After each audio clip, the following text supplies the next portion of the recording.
Welcome to Stay Home, Stay Focused. I'm Jack Moline. I'm the president of Interfaith Alliance.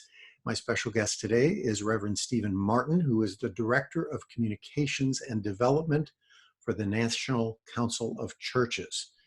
Welcome, Steve, and I want to start with the question I ask everybody. How are you doing? I have my ups and downs. Health-wise, I'm doing fine. Mental health, I'm not so sure.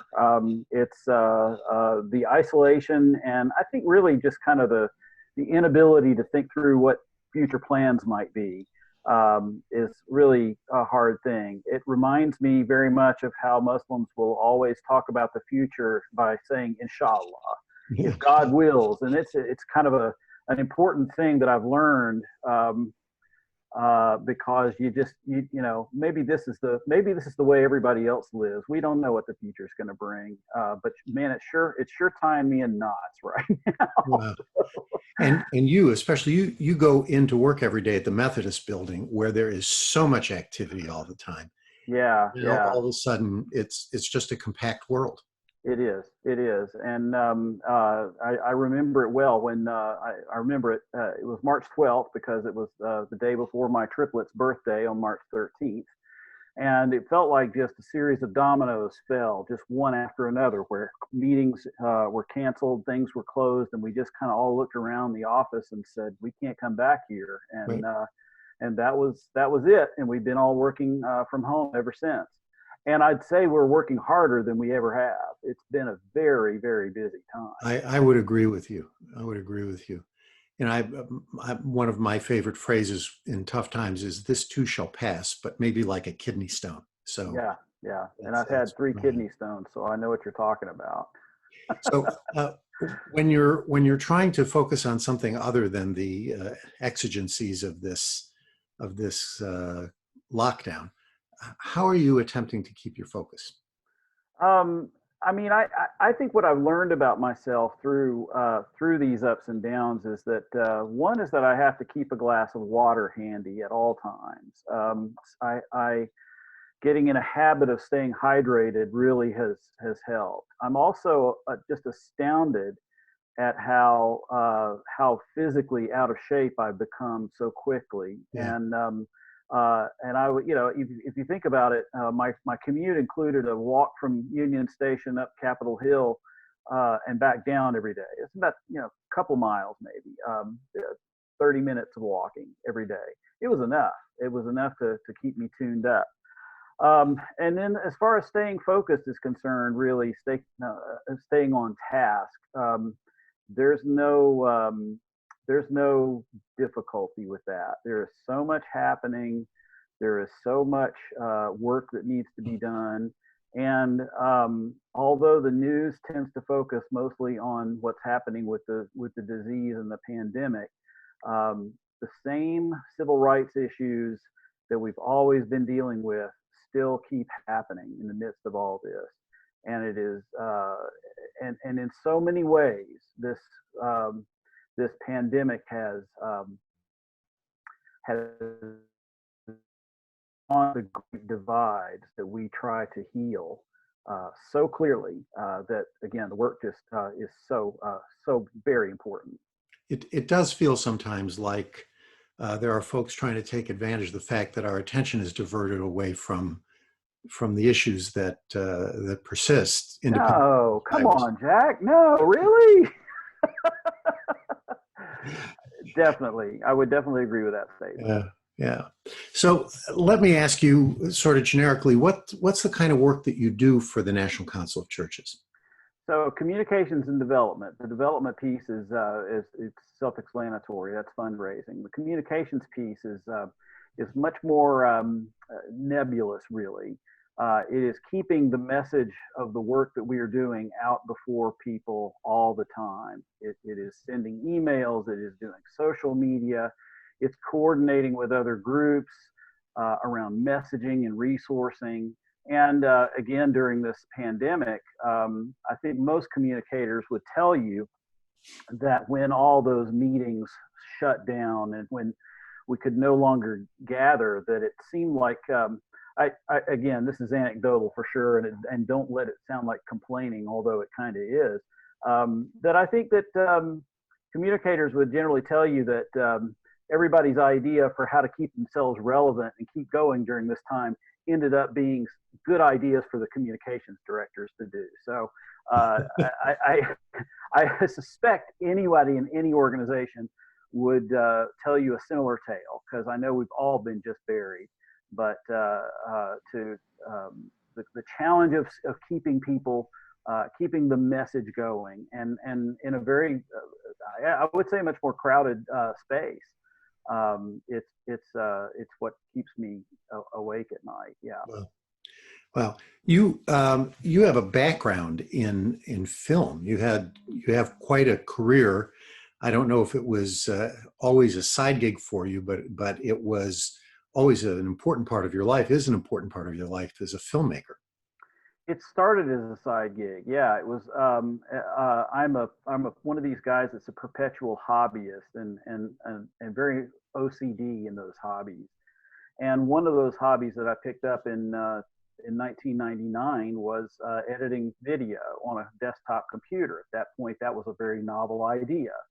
And now we can crank out cinematic quality movies with our phones. But back then, moving out of a big editing suite and into a desktop computer was pretty amazing. So while I was still a pastor serving a church in East Tennessee, I made my first film, which was an interfaith film. It was my first exposure to the interfaith world and the world of gaining knowledge and ideas through the lens of other faith groups. But it was a movie called Muslims in Appalachia. And I made a promise to some funders. I know everybody says, wow, there are Muslims in Appalachia? Well, indeed, there are. It's a vibrant community. Excuse me. I made the promise to some funders that I was going to get it on PBS stations. And then when they gave me the money, I was just aghast and thought, oh my God, now I have to actually do it. And through a series of serendipities, the show made it up to the satellite and was broadcast back down to all the stations in the country. And in August of that year, I was so excited to see that 6 stations had broadcast this little show. And then in September, 19 guys flew some planes into some large buildings and into a field in Pennsylvania. I heard about that. Probably remember that. And that thrust American Islam into the limelight. And at that point, PBS directors, program directors, looked around on their shelves to see if there was anything that was mildly sympathetic that could help with the conversation instead of making it worse. My show was one of the only ones there, and so over the next 6 months, the show was broadcast by 45 stations to over 70 million households. Wow! And I really that was not something that I did. That's not something I pulled off. That happened. I hope nothing like that ever happens again. But it was very great experience to be involved in the conversation around bridge building with American Muslims during that time. And it's propelled me in everything that I do ever since. Well, you can be as modest as you like, but there's something about being just ahead of the zeitgeist a little bit that is the opportunity that propels somebody from a hobbyist to a professional, and that clearly happened to you. It happened that time. I just have to confess, though, that I posted on Facebook. Since you're a Facebook friend, you might have seen it. But right after the new year, this year, I posted in those big block letters, I said, I have a really good feeling about 2020. Well, at least you didn't make a movie about it, Steve. So I don't always hit it, yeah. You have at least one other award-winning documentary you made about theologians during the Holocaust. Yeah. That was a project I embarked upon that actually propelled me into filmmaking and strategic media full time. And that was a film called Theologians Under Hitler. It was an adaptation. Yeah, it was an adaptation of a book that I read when I was in seminary, and the film featured people like Bob Erickson, Doris Bergen, Susanna Heschel, and some real remarkable scholars who have helped us think about the way that churches didn't step up during this incredibly critical time in history. And I have always used that as a way of trying to figure out, what would I have done? How would I have behaved during this time? And unfortunately, I think there are too many parallels to mention today that we're all seeing exactly what we'd be doing if we were faced with similar challenges. Yep. You moved into this profession from being a pastor in a community. Do you miss it? Well, of course, I don't know that I pine for it or long for it, but I do miss it. And there's, especially in this time where community is so hard to come by.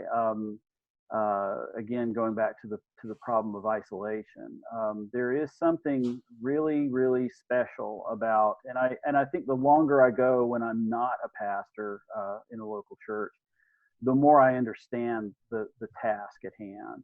But to be connected with people, to be there for them during difficult times, to shepherd them along in various ways during their lives, and then being able to be an interpreter of Scripture to them and with them is a pretty big deal. It's a pretty special thing.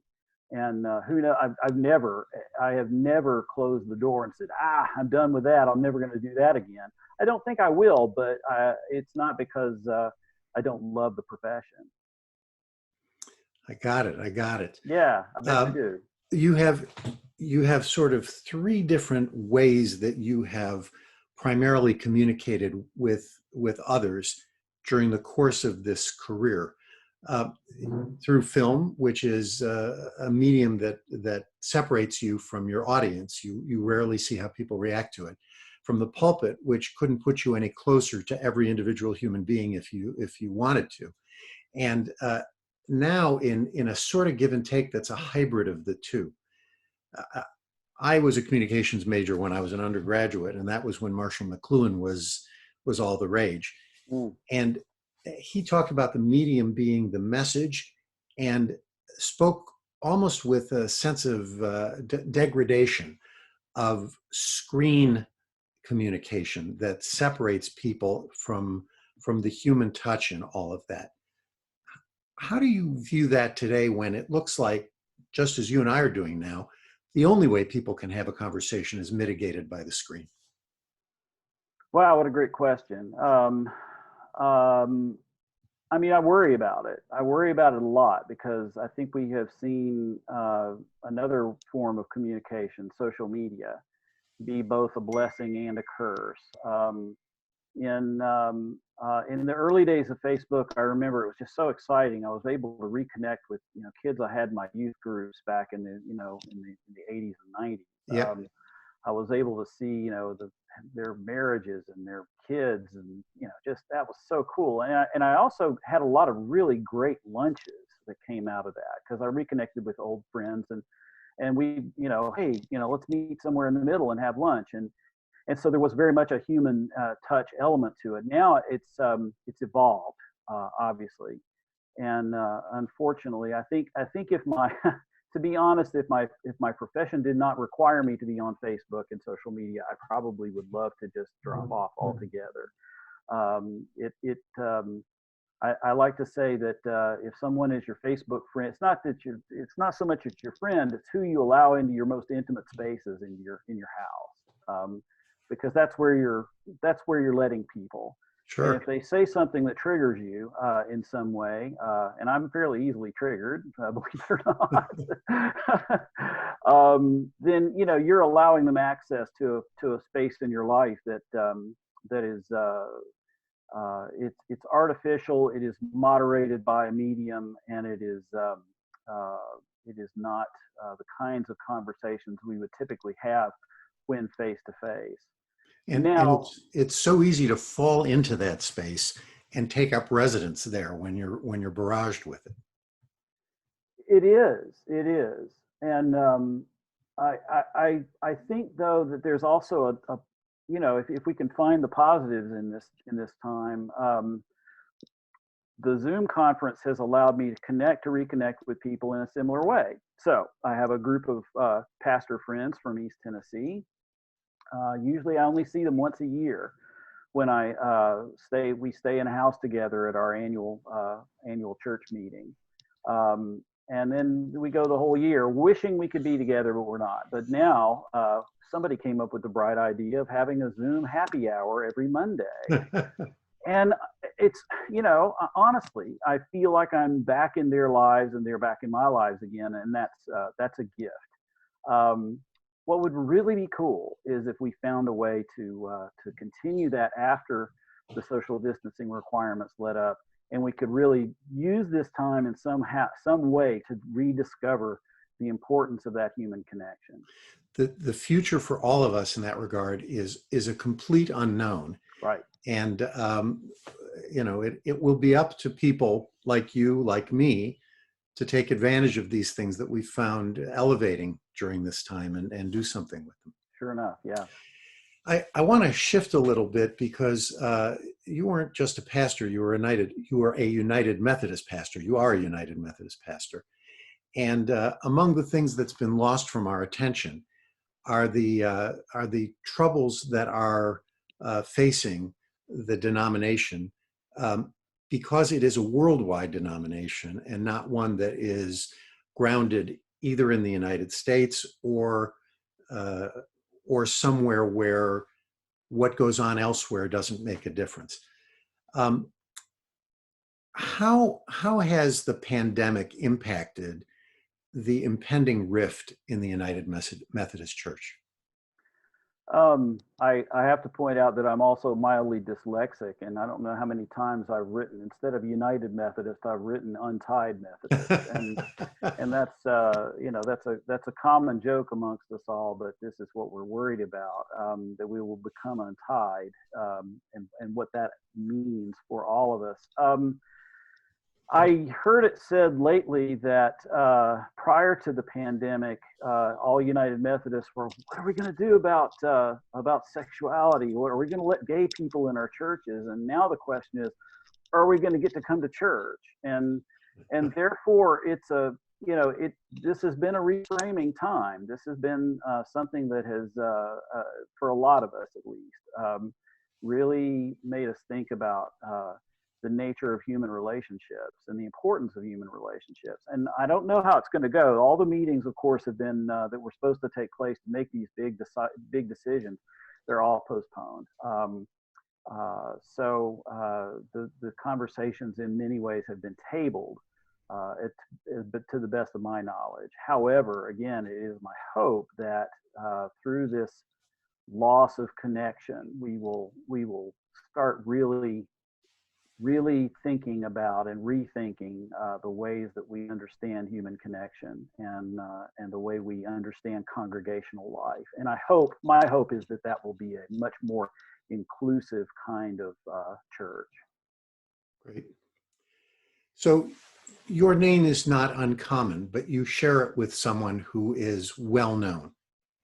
Do you have a good story about being confused with the other Steve Martin? I don't think I've ever been confused with him, but it's always a good conversation starter. And when I was 13, he became really famous. That's when he was doing big stadium shows, and I was the nerdy little kid in class that nobody talked to, and suddenly, man, I was famous. I was a big deal. And that was fun, you know, for a few months. And then having people stop you and ask, hey, are you a wild and crazy guy? That got a little old. Doesn't happen as much anymore. A lot of people don't know him as a comic. They know him now as a musician, as a very fine banjo player. And while I fret a little bit about, and you introduced me properly, Jack. Thank you. It's Reverend Stephen D. Martin. My friends call me Steve, but professionally, there's a little issue with that. So yeah. I lengthen it out just a little bit. But it's been pointed out to me that I could have many other names of famous people, and at least I got the name of a very respectable and respected celebrity. So that's a good thing. There you go. Yeah. Before we go, can you tell the viewers and listeners where they can find your films? That's a really good question. There's a problem with distribution these days, and it's not so easy. Probably the best. Let me think about this. Um, the best place to do it is to get in touch with the Interfaith Alliance, and they will. I believe it's the Interfaith Alliance might be able to forward that information on. That's a joke, of course. Sounds good. Well, But it's the films are they are available. It's just not good. very easy for me to tell you how. But I got it. yeah, yeah. Sounds good. Well, I do want to thank you for being with us today and for taking this time. Generally, the last question that I ask people is, what can you suggest to them to remain inspired and engaged during this coronavirus time? Well, the thing you should do is subscribe to the National Council of Churches daily devotional email feed, which you can find at nationalcouncilofchurches.us.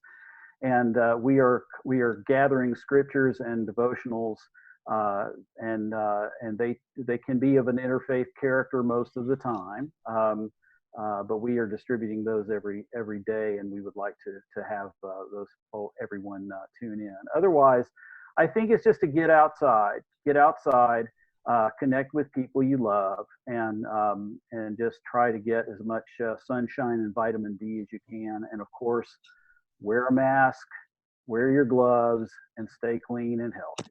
There you go. And my friends, stay home and stay focused. Thank you, Steve.